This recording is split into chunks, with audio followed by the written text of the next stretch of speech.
The race for the seat of Speaker heats up the House of Representatives.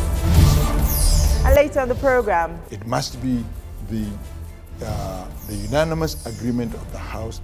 How do we fashion out our legislative? And let me be honest with you, the legislative agenda of the Sixth Assembly is a well articulated legislative agenda which I was part of.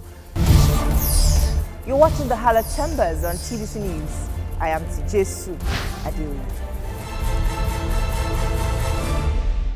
The House Minority Caucus have threatened to upstage the All Progressives Congress in the race to clinch the position of Speaker in the House of Representatives. The minority group insists they have the numbers to determine who presides over the lower legislative chamber. The Minority Caucus are already holding meetings to fine-tune their strategy ahead of the inauguration of the 10th National Assembly.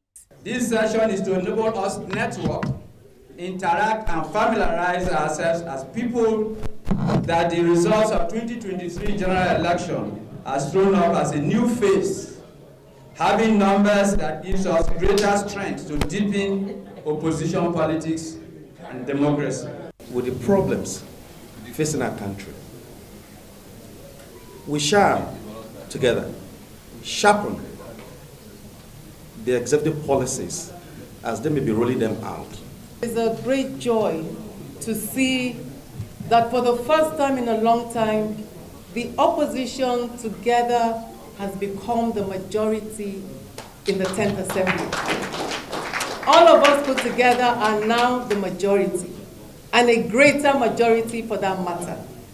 This is something that is priceless, something that many parliaments around the world seek for, to achieve, and cannot achieve. For us to be able to put through our collective interests, for us to be able to protect our ideals as minority parties that fundamentally serves as a check to the ruling party, for us to be able to contribute to nation building, we must come together.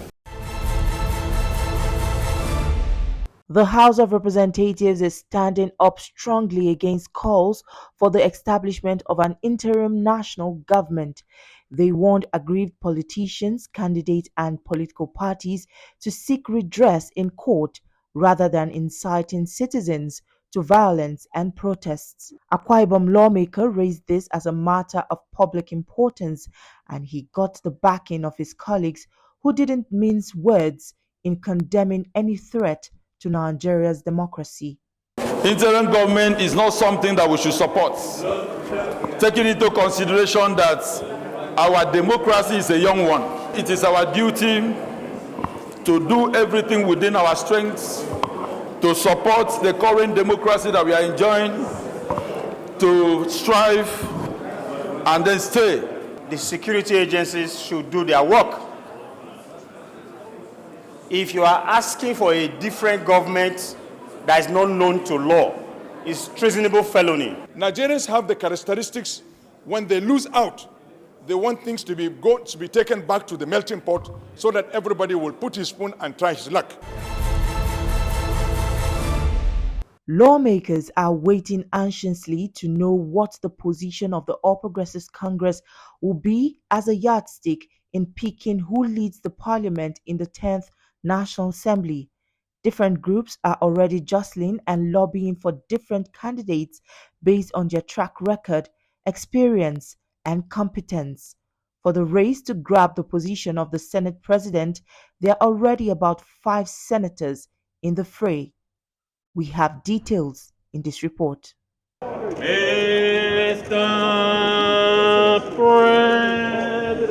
President.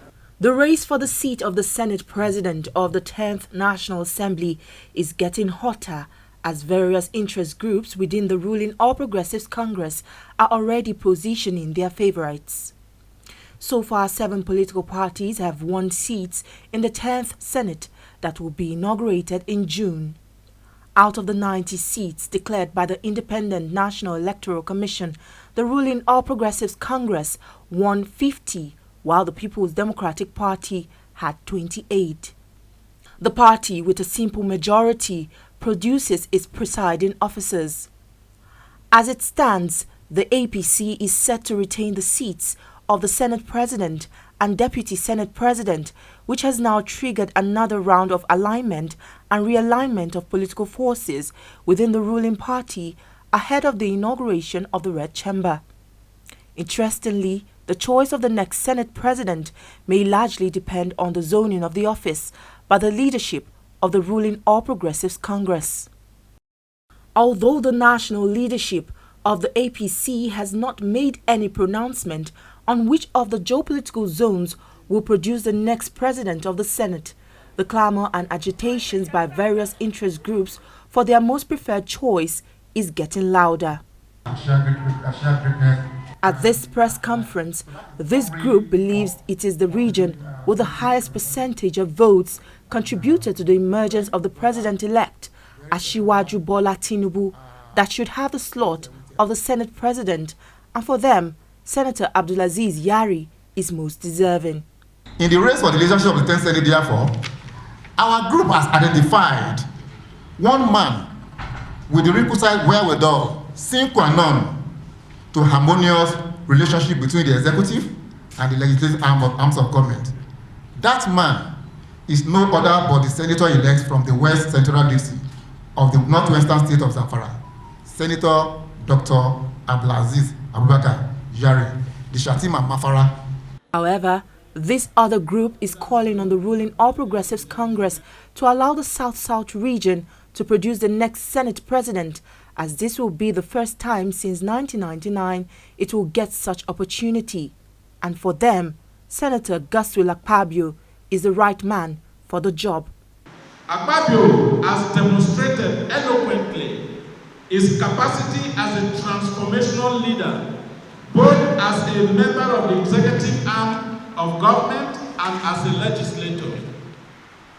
He enthroned uncommon infrastructural transformation of Akwa Ibom State as governor, and his developmental strides in Akwa Ibom State are unparalleled in the history of governance in this country.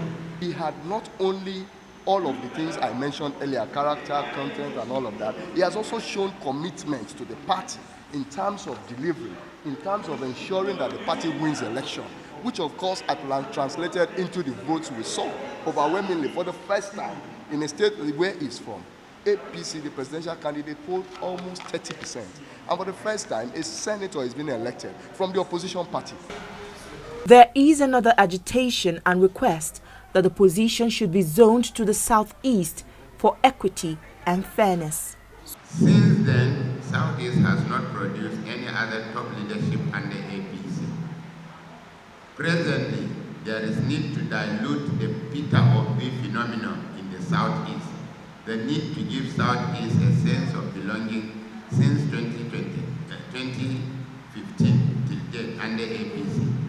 Need to douse the EPOC, ESN, and general insecurity in the Southeast.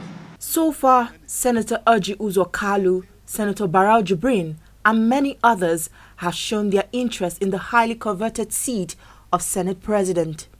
No doubt, the APC's distribution of leadership positions in the National Assembly since the inception of its administration in 2015 has not gone down well with the various groups in the party.